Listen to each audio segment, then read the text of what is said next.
angels, welcome back to another video. My name is Ameera and I teach women how to use their femininity and queen consciousness to level up in their lives. In today's video, I want to share with you 10 life lessons I wish I had learned sooner in my life.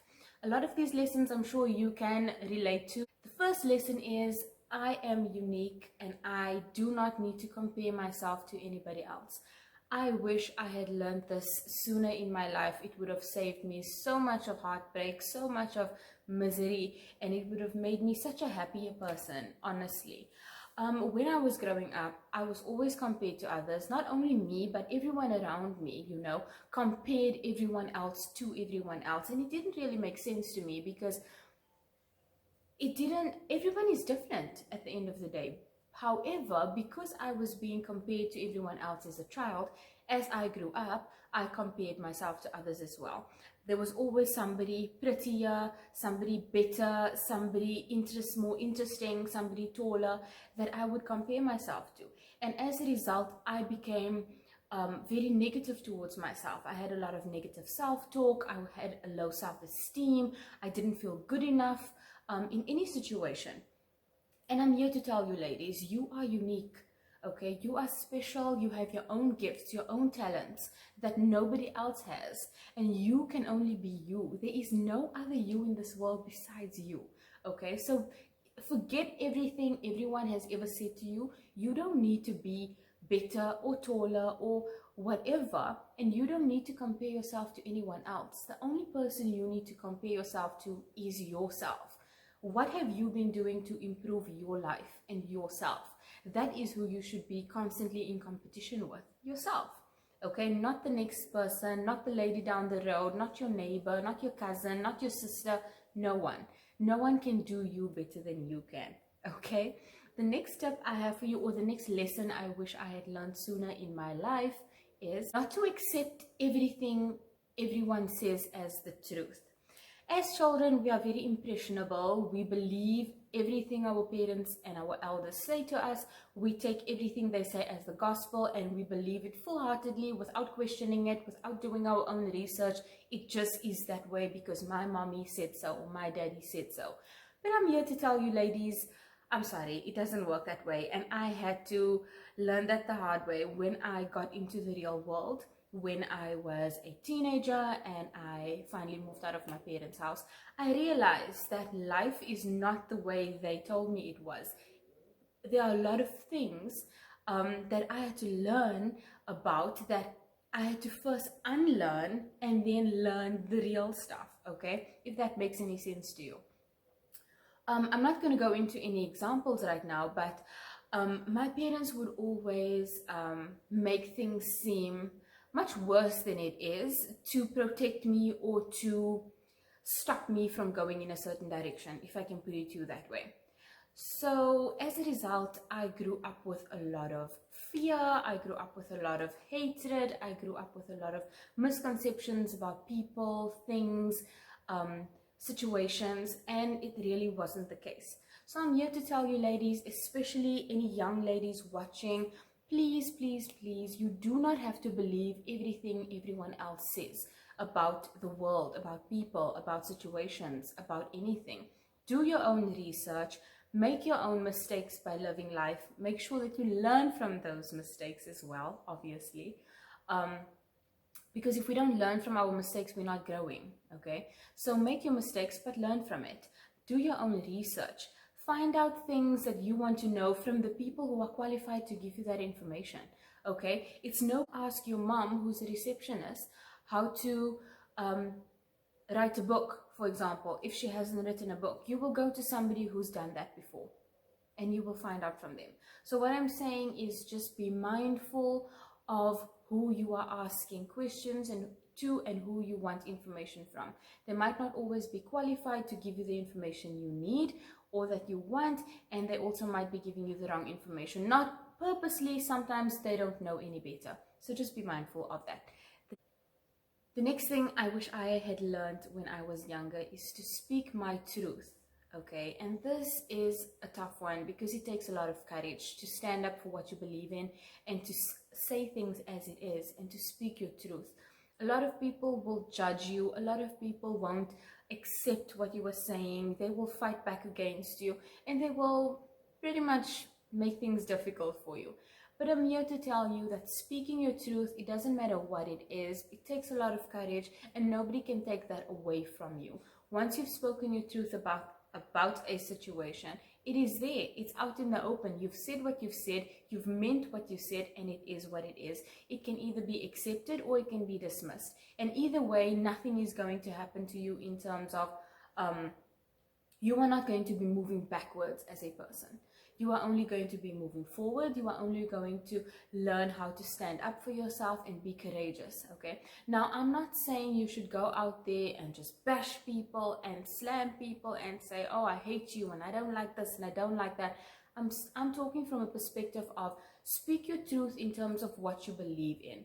So if somebody tells you, well, I think you should go and do this or certain type of work or go in a certain direction in terms of studies or whatever it is, if they're trying to push you towards something and that is not something you want to do, that is when you need to speak your truth and say, wait, hold on a second, this is not what I want to do. I want to do this for this and this and this reasons. I believe this is best for me for this and this and this reasons, and so on. That is what I'm talking about, okay? The next thing I wish I had learned sooner in my life is to add value to the world and not keep everything to myself. Now, I don't know if I'm the only one, but in my household growing up, I was always told to keep my knowledge to myself. Don't share with other people, keep everything to yourself. No one needs to know what you know. And as I've grown up, I've realized that that is a terrible way to live life. You should share what you know. You should learn to teach people more of what you know to make the world a better place. Okay, I'm a teacher. I studied teaching and I was teaching for a long time. And when teaching, I realized that it's not so much about the knowledge you are giving to another person or teaching them something they didn't know. It's about being a role or playing a role in that person's life that they need at that moment, okay? You don't only take knowledge away from a teacher, you take a lot of things away from a teacher. Perhaps they do things or say things that is out of a teaching context that is helpful in your everyday life. So be mindful of that. If there is something that you would like to share with the world, share it. If there is something you know that you would like to teach somebody, teach it. I'm not saying you need to give away all of your knowledge for free or just tell everybody, you know what, I'm having a workshop and it's going to be on this and it's free and you can just... I'm not saying that. I'm saying share your knowledge. So if you want to put a price tag on it, then do that. But the point is not to keep your knowledge to yourself, not to keep your gifts and your talents to yourself, but share it with the world. And in return, by you adding value to the world, you will get value back in whatever form you are hoping for. If it's money, you will get it back in the form of money. If it's in terms of knowledge from other people and sharing, that's what you will get in return. So share what you know and teach other people, okay? The next thing I wish I had learned when I was younger is that my well-being is more important than making others happy. I know I'm not the only person that was always a people pleaser or trying to be a people pleaser all the time. And the thing about being a people pleaser is that you always put your needs on the end of the stick. Someone else always gets preference over your time, over your resources, over your money, over your well-being, over your needs, and that is nonsense. We should put ourselves first. If we want to help anyone else and if we want to be somebody for somebody else, whether it's a mom, if you want to be a good sister, if you want to be a good wife, whatever it is, you need to put yourself first, okay? That means you need to consider your own well-being above other people and their needs. I don't mean to say this in a selfish context, but I mean it in terms of when you put your own well-being first, you put your well-being on the back burner, a lot of other problems can surface. You can start having health issues, mental issues, emotional problems, depression. A lot of things can arise that can make you unfit to fulfilling other roles in your life, whether it be a mother, a sister, a wife, a husband, whatever it is. If you want to fulfill the other roles in your life, you need to put yourself first. You need to put your own well-being first as well. The next thing I wish I had learned when I was younger is to only take advice from people who are qualified to give me the advice, or take advice from people who have the results in their lives that I want. So this is logical, but for some reason we don't get this growing up, or I did at least. I didn't get this when I was growing up. I would take financial advice from people who are not financially where I want to be in life. Okay, so for example, if your goal is to be a millionaire, for argument's sake, you are not going to take advice from somebody who doesn't even make 1,000 a month. You know what I mean? You need to take advice from people who have the results you want in your own life. So that goes for all aspects of your life. That goes for health, that goes for relationships, that goes for finances, that goes for career. You're not going to take relationship advice from somebody who's single or somebody who's been divorced and remarried 4 or 5 times. You know what I mean? Yes, they have their own experiences and they have learned certain things that they can share with you, but you're not going to be taking their advice as the gospel if they don't have the results in their life that you want in your own life. Does that make sense? The next thing I wish I had learned when I was younger is to love myself unconditionally. When we are growing up, we are taught to change ourselves. We are not good enough. You need to be thinner. You need to be taller. You need to be this, or you need to be that, to do certain things and to be certain things. Some people were given the advice that they can be and do anything that they wanted, but some people didn't get that advice. And I think I was the latter. I was always comparing myself in terms of, I'm not good enough to do this, I'm not good enough to do that, and I didn't really fit or belong. And as a result, I learned that I'm not going to fit or belong anywhere, because I need to love myself. I need to accept myself. I don't need to change for anybody else. I don't need to make anybody else happy with who I am. Because at the end of the day, this is where I live. I live within me.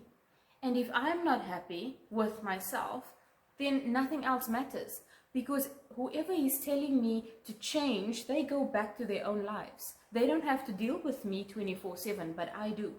So I need to learn to love myself, and I need to learn to like myself and accept myself. And that's the only way you're really going to be happy. Okay? The next thing I wish I had learned when I was younger, to have an abundant or growth mindset instead of a scarcity mindset. Now, this is something I learned very, very late in my life. I learned this probably, I would say, 5 years ago, 5 or 6 years ago. And if I had learned this when I was a child, I would have had a much different life. My life would have been so, so different right now. But I'm grateful that I learned things at my own pace and the way I did learn it, because there were certain lessons that really shaped who I am. But a lot of us, or a lot of our parents, they don't instill certain values in us which are very important. In my household, everything was, you need to save for a rainy day. You need to put away because you're not going to have enough. You need to get everything while you can because it's not going to be there tomorrow. That kind of thing. And that is what I'm talking about when I say a scarcity mindset. An abundant mindset is more about there is enough for everyone. There is enough of everything for everyone. There is enough money out there for everyone to make and live happily. There is enough food out there for you to eat and be satisfied, and everyone else to eat and be satisfied. There is enough of everything for everyone. You don't need to feel as if everything is on a ration, okay? And this was a tough one for me because I didn't really click with these laws of abundance and these laws very easily. It took me a long time to get into them and to understand them and to apply them into my life. But once I did apply them, it really changed my life. And a growth mindset is all about learning more, expanding more, and evolving as a person, as a human being, adding more to the world, adding value to your friends, to your neighbors, to everybody, just being a being of value and being somebody in your purpose, meaning sharing what you know, sharing with other people, being somebody that is of a high value, okay? And I promise you, ladies, once you try this and once you apply this into your life is going to change. I would suggest that you go and look up abundant mindset, growth mindset, listen to those videos, watch those videos and see what information they have to give you, and that information will seriously change your life. The next thing is, my time and energy are non-renewable resources and I should treat it like currency. Now, when I say that my time and energy are non-renewable resources, what I mean is that once it's used up, I'm never going to get more of it. I'm never going to get more energy and I'm never going to get more time. Once my time is up, my time is up. Okay, so be very mindful of how you spend your time and your energy, who you are giving your time and your energy to, and is it a good return on investment for you? Just like you would consider spending money, is something a good return on investment? Is it worth your spending?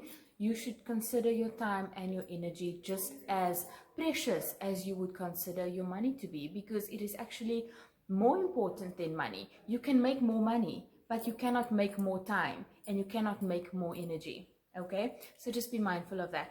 And the last tip I have for you is, I wish I had learned how to protect my energy from toxic people and toxic situations. Now, when you are growing up, you don't differentiate between what is toxic and what is normal, because everything in your surroundings and everything you are exposed to is normal for you. So it's only until you are grown up and you get into other situations and you meet other people and you are exposed to other things that you realize some situations are actually toxic and some situations which you thought were normal are toxic. Okay, so I wish I had learned how to differentiate between what is toxic and what is not, and how I could protect my energy from that. Because your energy is something that affects every other aspect of your life, okay? I wasn't told growing up that my mood, for example, affects how my day is going to go. I didn't know that my energy, in terms of how what I'm putting out there, is what I will be getting back. Okay, these are things that are important, and these are things that we should be teaching our children, because these are the laws of the universe. These are the laws of the world. This is how things work.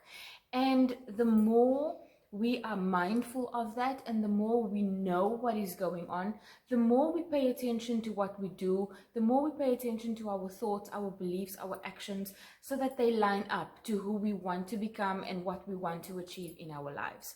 Okay, so those are the tips I have for you guys, or rather the lessons that I wish I had learned sooner in life.